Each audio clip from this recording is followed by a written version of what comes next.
Okay, so I went to the endocrinologist this morning. He's very impressed with my lab work, with everything, my A1C, what my fasting glucose was, everything. Very happy with. He is sending me for diabetic testing again after the anti-GAD antibodies or whatever test again. Insulin antibodies, isolate cell surface antibodies, C-peptide, insulin. He's also testing me for DHEAS, I don't know what that is, and testosterone for some reason. Glucose random, and then I have to go in the new year for my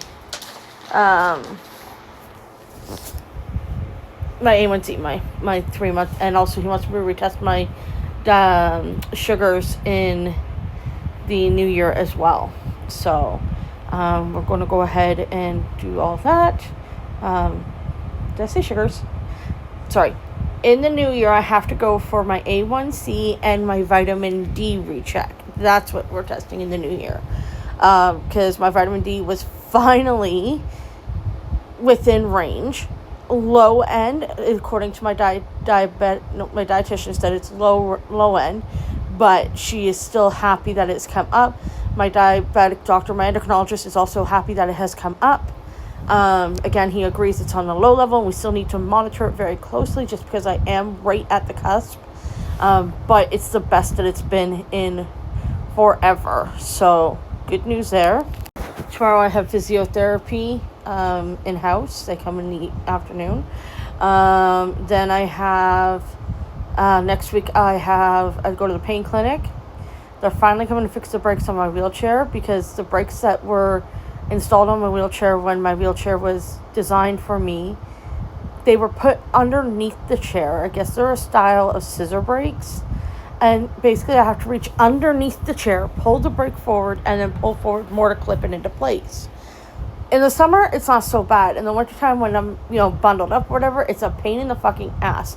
The right side is always a pain in the ass because the dial for my smart drive's on the right side. And so I have to try and reach around the dial, around the cord for the dial, and make sure I'm not clipping the cord for the dial in the brake, because that can then fuck up the line for the smart drive.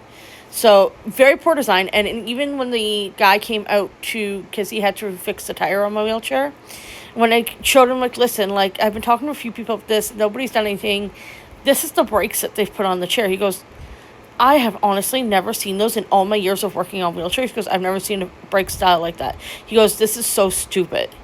He's like, I don't know anybody that'd be able to properly maneuver these brakes. So, I'm not sure what style of brakes I'm getting, probably just the regular pullback brakes, but I don't really care.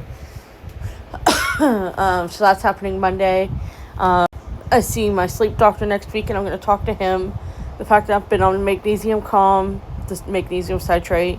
My legs still, when I'm very tired, get tense and they twitch. And the best way I can describe it for anybody who is maybe familiar with Tourette's, but maybe not familiar with restless leg or whatever.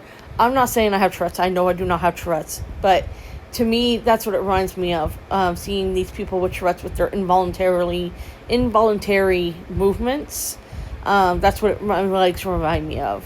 I don't even know if it's restless leg. It's just what people on here have been saying. But I'll go to get into bed, and my legs just start to it feels like the muscles tighten, and then all of a sudden they'll try to twitch, but it doesn't really move that much because the muscles are super tight.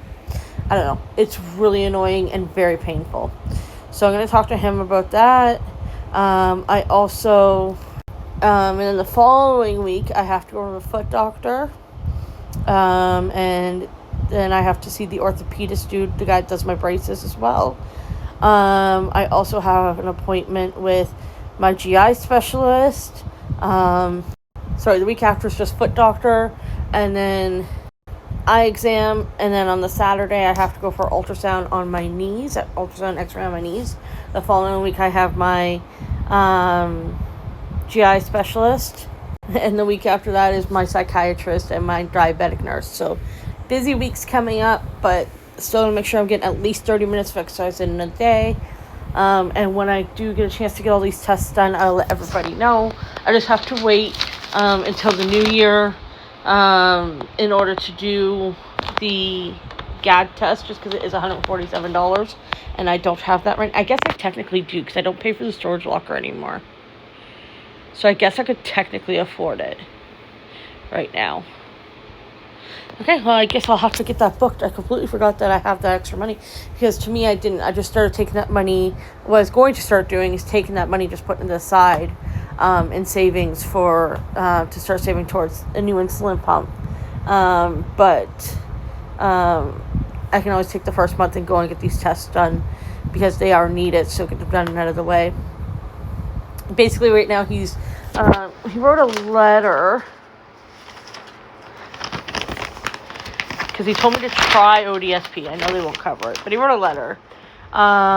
It says, Elizabeth follows my clinic for diabetes mellitus. She medically requires the following tests: anti-GAD antibodies, isolate cell surface antibodies, IA2 antibodies for potential diagnosis of latent autoimmune diabetes of the adult. Patient requires this test in order to qualify for governmental funding for insulin pump, which is essential for her management of diabetes.